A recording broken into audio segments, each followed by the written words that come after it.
I'm taking a peek. This actually, I'm talking low because Lavaka is cracking this sucker. Oh my lord, we really talk about Samson. This could be a Goliath. It's very strong. What I say strong meaning we're finally cracking that sucker. So cat, we're cracking it. Yes, yes baby.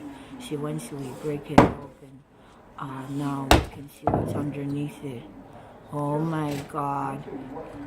We gotta give some steroids to this guy. You're okay, Lavaka? Yep. I can't believe it. Wow. We'll have to see what happens next. I just can't believe that one hammer does it. He said he was gonna fill that bottom. Let's see if he does it.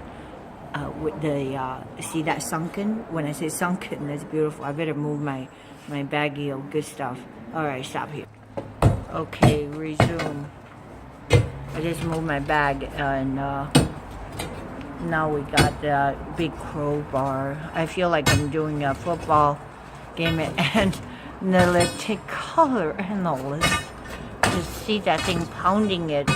Come on, you could scrape that thing. When I say the thing, they're just really huge boulders. Hey, boulder. Now it's about to be yanked out. So once we yanked it out, I want to see what's underneath it. Christopher, bring your camera here. Maybe we can shoot the abyss thing. There was a stranger thing my friend asked me in church. I went to a Sunday night worship service, and it was darkened with smoke machine. Seriously, nowadays the church has all kinds of stuff that simulate a stage concert. So there were smoke, there were lights. I'm not joking. And then Christopher said that, oh yeah, we can shoot the abyss. Seeing this is all wood. Yeah, get it close to the door. It's dangerous. Oh, dangerous? Oh, okay, I close.